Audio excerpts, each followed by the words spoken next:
ओम शांति।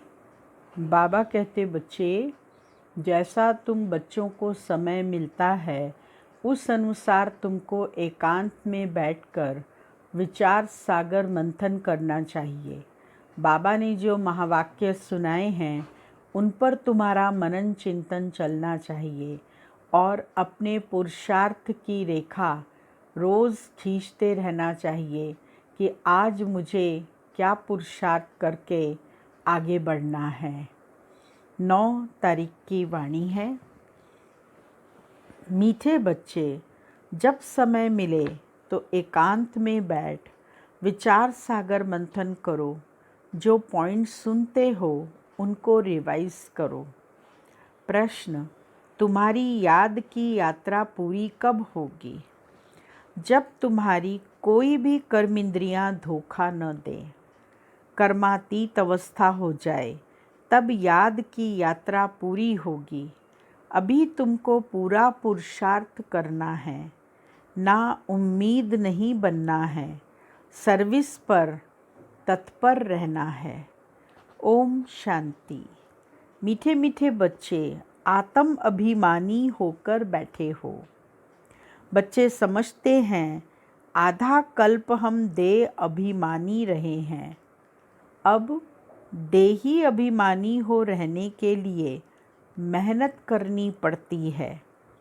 बाप आकर समझाते हैं, अपने को आत्मा समझकर बैठो, तब ही बाप याद आएगा, नहीं तो भूल जाएंगे।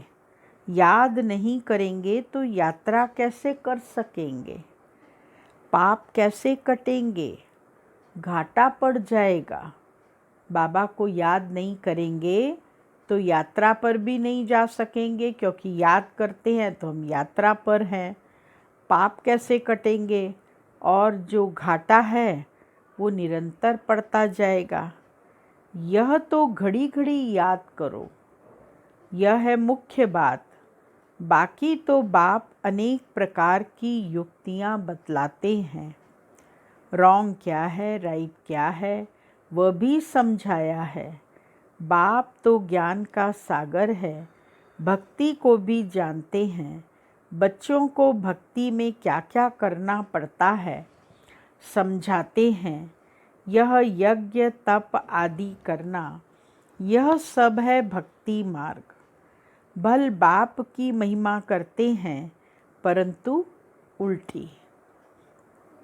वास्तव में कृष्ण की महिमा भी पूरी नहीं जानते। हरेक बात को समझना चाहिए ना। जैसे कृष्ण को बैकुंठ नाथ कहा जाता है। अच्छा, बाबा पूछते हैं, बाबा का क्वेश्चन पूछते हैं, कृष्ण को त्रिलोकी नाथ कहा जा सकता है? क्या करेंगे? कृष्ण को त्रिलोकी नाथ कहेंगे? गाया जाता है ना त्रिलोकी नाथ। अब त्रिलोकी के नाथ अर्थात 3 लोक, मूल वतन, सूक्ष्म वतन, स्थूल वतन। तुम बच्चों को समझाया जाता है तुम ब्रह्मांड के भी मालिक हो। कृष्ण ऐसे समझते होंगे कि हम ब्रह्मांड के मालिक हैं। नहीं, वह तो बैकुंठ का मालिक है। बैकुंठ कहा जाता है, बैकुंठ किसको कहा जाता है? बैकुंठ कहा जाता है स्वर्ग, नई दुनिया को। तो वास्तव में त्रिलोकीनाथ कोई भी है नहीं। बाप राइट बात समझाते हैं। 3 लोक तो हैं, ब्रह्मांड का मालिक शिव बाबा भी है, तुम भी हो। सूक्ष्म वतन की तो बात ही नहीं, स्थूल वतन में भी वह मालिक नहीं है।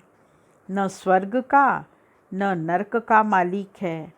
कृष्ण है स्वर्ग का मालिक, नरक का मालिक है रावण। इनको रावण राज, आसुरी राज्य कहा जाता है। मनुष्य कहते भी हैं, परंतु समझते नहीं हैं। तुम बच्चों को बाप बैठ समझाते हैं। रावण को 10 शीश देते हैं। क्यों देते हैं रावण को 10 शीश?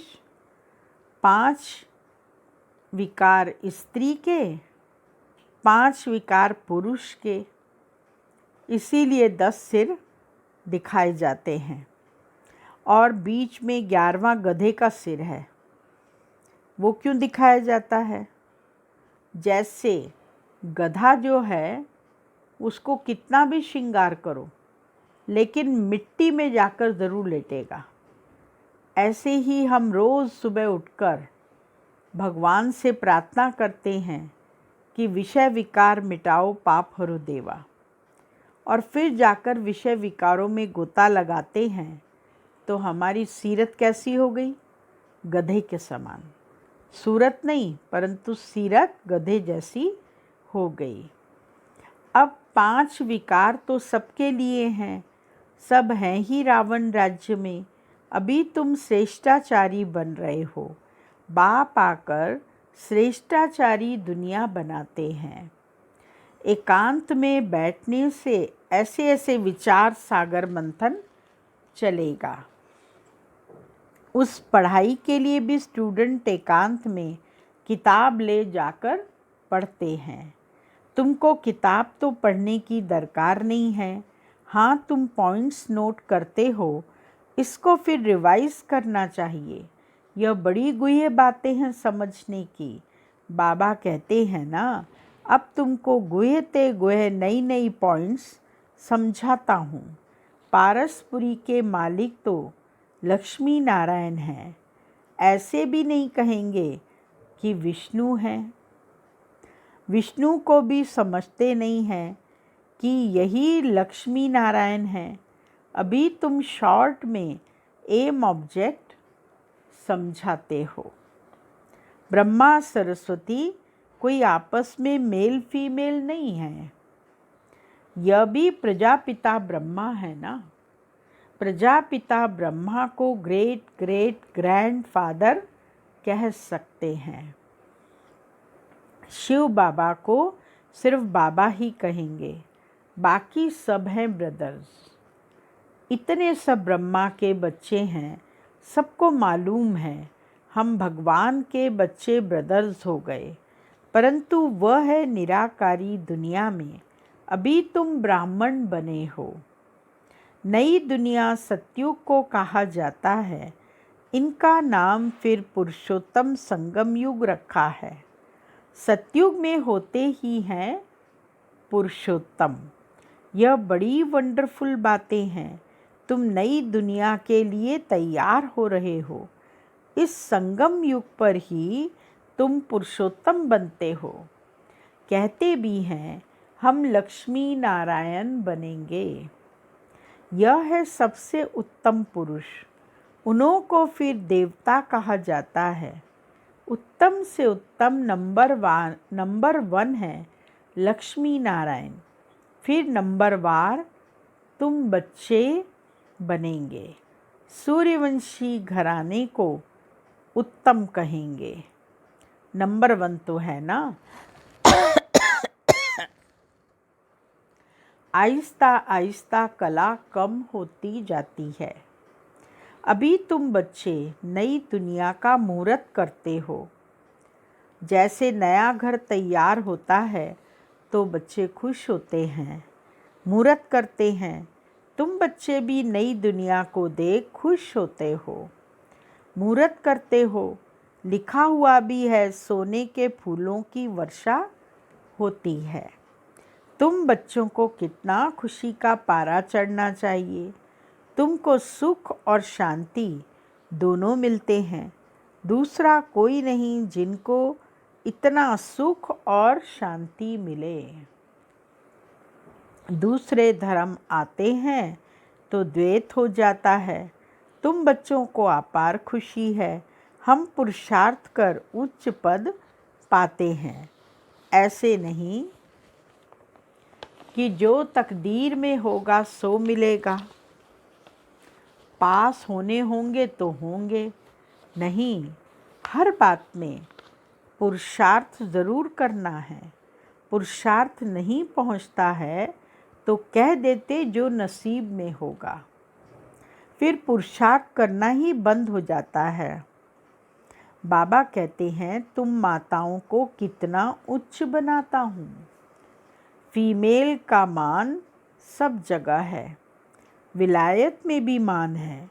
यहाँ बच्ची पैदा होती है तो उल्टा मंजा कर देते हैं, चारपाई उल्टी कर देते हैं।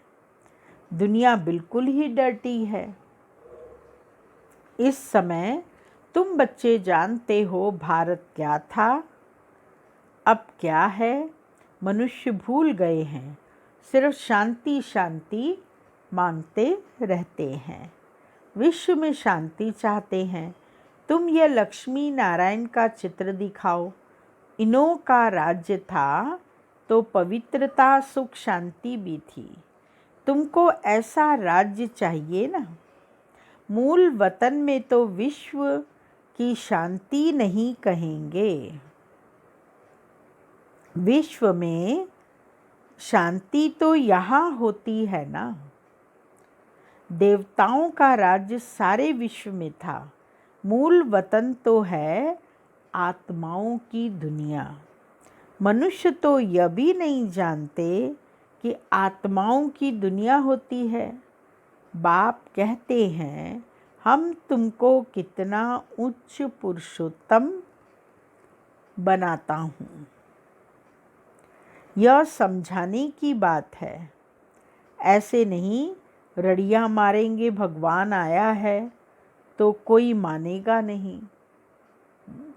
ऐसा नहीं कि कोई ऐसा सुनाए कि भगवान आया है, उसके लिए हम बहुत मेहनत कर रहे हैं, रड़ियाँ मार रहे हैं, तो भी लोग समझते नहीं हैं और ही गाली खाएंगे और खिलाएंगे। कहेंगे ब्रह्मा कुमारी अपने बाबा को भगवान कहती है। ऐसे सर्विस नहीं होती। बाबा युक्ति बताते रहते हैं। कमरे में 8-10 चित्र दीवार में अच्छी रीति लगा दो और बाहर में लिख दो, बेहद के बाप से बेहद सुख का वर्षा लेना है अथवा मनुष्य से देवता बनना है तो आओ हम आपको समझाएं। ऐसे बहुत आने लग पड़ेंगे, आपे ही आते रहेंगे। विश्व में शांति तो थी ना, अभी इतने ढेर धर्म हैं। तमो प्रधान दुनिया में शांति कैसे हो सकती है। विश्व में शांति वह तो भगवान ही कर सकता है। शिव बाबा आते हैं ज़रूर, कुछ सौगात लाते होंगे। एक ही बाप है जो इतना दूर से आते हैं और यह बाबा एक ही बार आते हैं। इतना बड़ा पाप 5000 वर्ष के बाद आते हैं, मुसाफरी से लौटते हैं तो बच्चों के लिए। कहाँ बाप कहा ना, पाप सुनाई दिया, बाप कहा मैंने।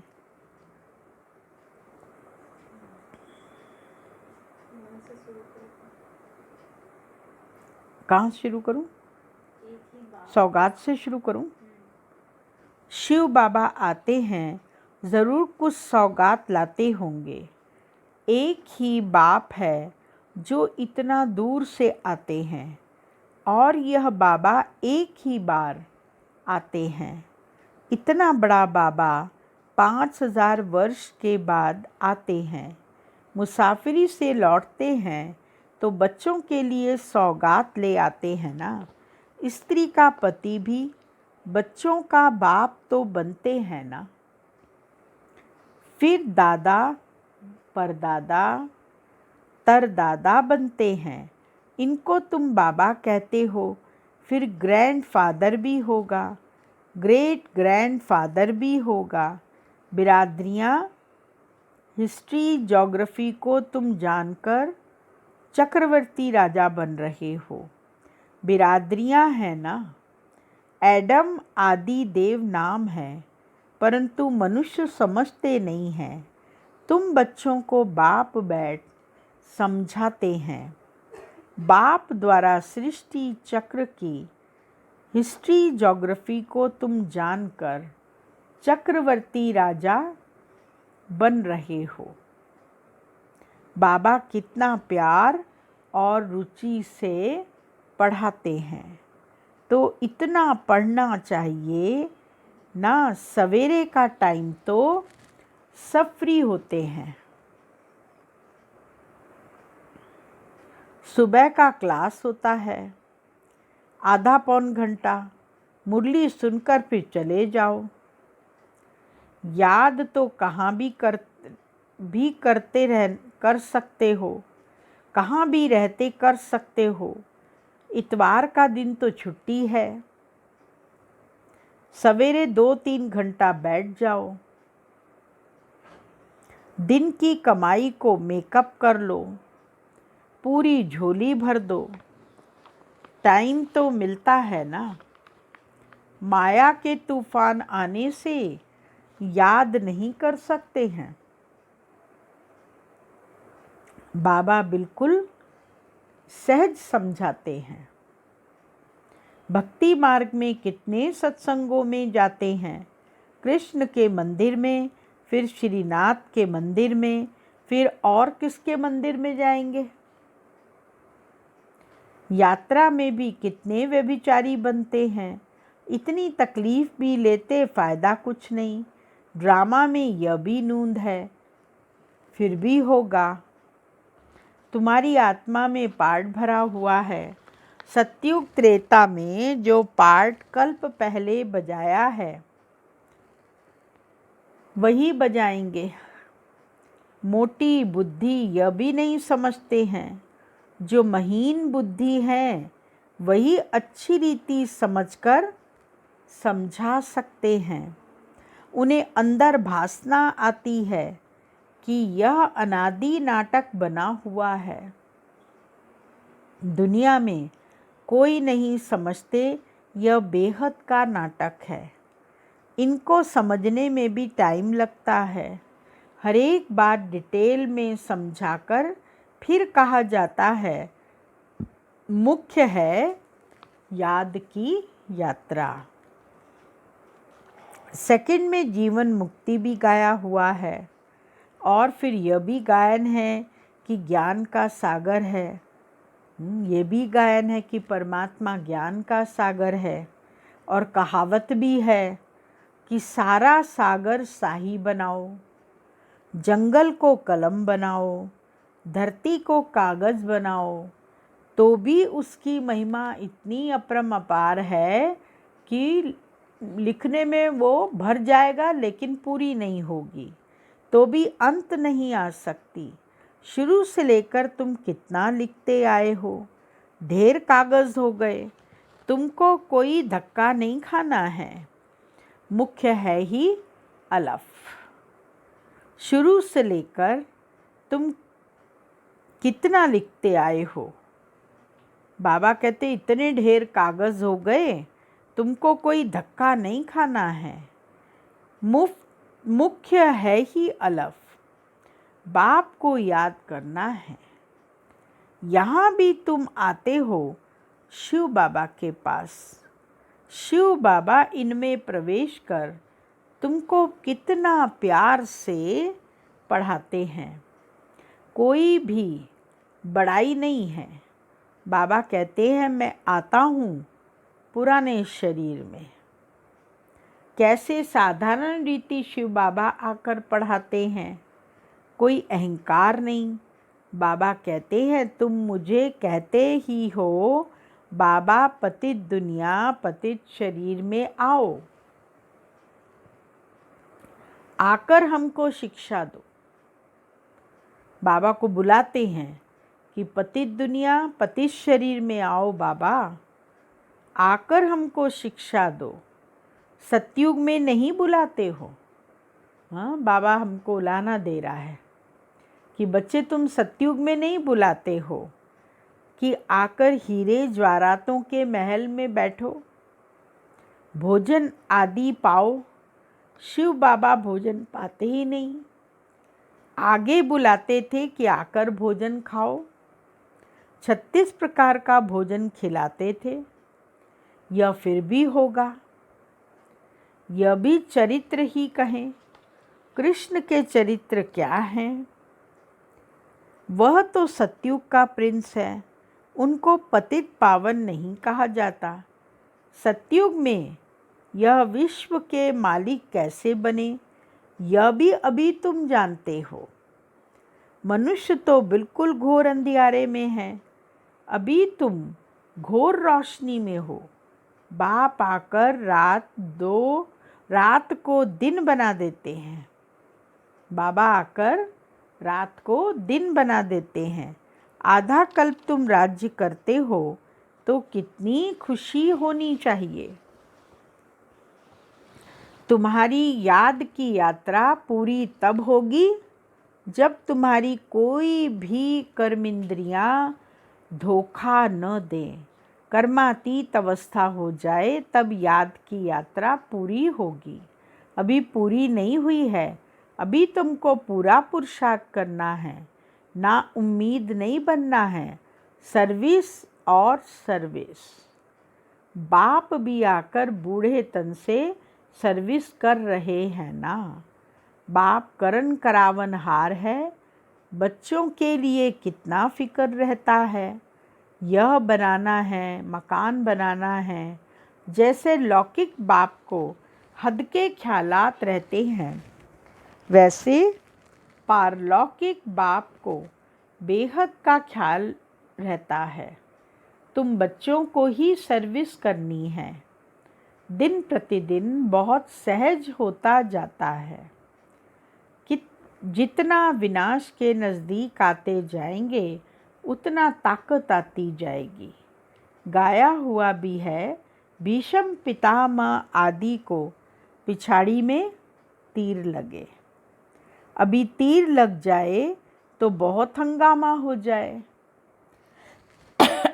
इतनी भीड़ हो जाए जो बात मत पूछो। कहते हैं ना, माथा खुजालने की फुर्सत नहीं। इतने बिजी हैं कि माथा खुजालने की फुर्सत नहीं है। ऐसे कोई है नहीं, परंतु भीड़ हो जाती है तो फिर ऐसे कहा जाता है। जब इन्हों को तीर लग जाए तो फिर तुम्हारा प्रभाव निकलेगा। सब बच्चों को बाप का परिचय मिलना तो है। तुम 3 पैर पृथ्वी में भी यह अविनाशी हॉस्पिटल और गॉडली यूनिवर्सिटी खोल सकते हो। पैसा नहीं है तो कोई हर्जा नहीं, चित्र तुमको मिल जाएंगे। सर्विस में मान अपमान, दुख सुख, ठंडी गर्मी सब सहन करनी है। किसको हीरे जैसा बनाना कम बात है क्या? बाप कभी थकता है क्या? तुम क्यों थकते हो? बाबा कभी थकता है क्या? फिर तुम क्यों थकते हो?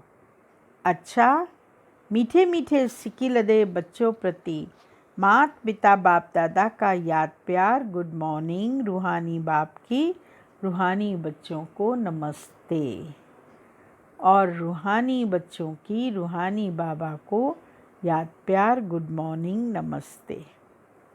मुख्य सार है पहला पॉइंट, सवेरे के समय आधा पौना घंटा बहुत प्यार व रुचि से पढ़ाई पढ़नी है।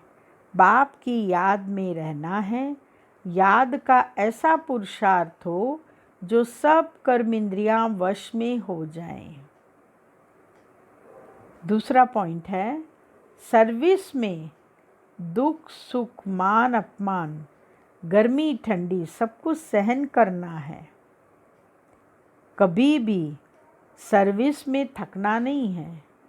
3 पैर पृथ्वी में भी हॉस्पिटल कम यूनिवर्सिटी खोल हीरे जैसा बनाने की सेवा करनी है। वरदान है, सर्व शक्तियों की लाइट द्वारा आत्माओं को रास्ता दिखाने वाले चैतन्य लाइट हाउस बहो। यदि सदा इसी स्मृति में रहो कि मैं आत्मा विश्व कल्याण की सेवा के लिए परमात्मा से अवतरित हुई, विश्व कल्याण की सेवा के लिए परम धाम से अवतरित हुई हूँ, तो जो भी संकल्प करेंगे, बोलेंगे, उसमें विश्व कल्याण समाया हुआ होगा। हमेशा ये समझो कि मैं आत्मा विश्व कल्याण करने के लिए परम धाम से अवतरित हुई हूँ, तो उस समय मैं जो भी संकल्प करूँगी, बोलूँगी, उसके अंदर विश्व का कल्याण समाया होगा और यही स्मृति लाइट हाउस का कार्य करेगी। जैसे उस लाइट हाउस से एक रंग की लाइट निकलती है, ऐसे आप चैतन्य लाइट हाउस द्वारा सर्व शक्तियों की लाइट आत्माओं को हर कदम में रास्ता दिखाने का कार्य करती रहेगी। स्लोगन: स्नेह और सहयोग के साथ शक्ति रूप बनो तो राजधानी में नंबर आगे मिल जाएगा। ओम शांति। आज का व्यक्ति इशारे का पॉइंट है, आप बच्चे ज्वालामुखी हो, डरना क्यों, मरे तो पड़े ही हो, फिर डरना किससे। तो सभी निर्भय ज्वालामुखी बन प्रकृति और आत्माओं के अंदर जो तमोगुण है उसे भस्म करने वाले बनो। यह बहुत बड़ा काम है, स्पीड से करेंगे तब पूरा होगा। ओम शांति।